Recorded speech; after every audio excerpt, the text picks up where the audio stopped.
Well, BDS is back in the news once again, and not for a good reason. You see, boycott, divest, sanction. Essentially really the most liberal thing you can do to fight the genocide against Palestinians would be to sanction, boycott, and divest. But here's the thing. That's something that, basically a lot of people agree with. I'm not saying it's a bad thing. I'm saying it's really not enough.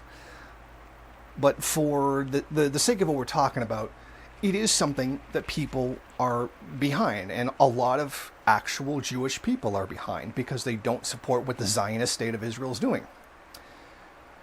Well, you see, now with a lot of companies now starting to pull out of Israel, particularly look at the entire row over Ben and Jerry's with regards to Israel and the illegal settlements, etc., the United States government and the Israeli government have now announced that they're going to cooperate in fighting BDS because people choosing to do things with their dollars is illegal or is wrong. You're telling people what they're allowed to do with their money. Is that, what are you, some kind of communist or something? I mean, isn't that what they accuse us of doing? Telling people what they're allowed to spend their money on? Even though that's not how socialism works. And that in communism there actually wouldn't be any money. But, I digress.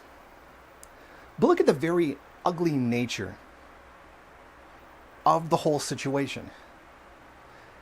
The state of Israel and the United States government don't want you to even just choose not to buy something in order to prop up the unjust, disgusting, genocidal, and frankly illegitimate state of Israel. You're not even allowed, the thing that supposedly makes capitalism so great, your ability to choose, your voting with your dollar bullshit, which, there seems to be a pretty big disparity in the amount of voting power people have, otherwise known as class. That's you're not even allowed to do anymore. You're not even allowed to say, I'm not going to buy this because I don't like the state of Israel. Like, that's literally like the most liberal thing you could do, is just not buy something. And even that isn't allowed. And I think that speaks to the true nature of the whole anti-BDS movement. And of course, this is on top of the constant slandering of being anti-Semitic, because when you don't agree with Palestinians being mass murdered, it means you're an anti-Semite, of course, because that's the kind of logic that they have. But what's important here is to look at this. Even the most liberal, democratic freedom that you could possibly have, voting with your dollars, which supposedly makes capitalism so great, is a thing they want you to stop doing. They don't want you to be informed of what's going on. They don't want you to even be able to make an informed choice. And that speaks volumes about how evil they are.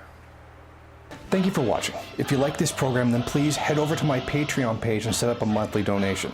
It's your donations that keep this program running. Also, if you would like, please rate, comment, subscribe, and share in various social media.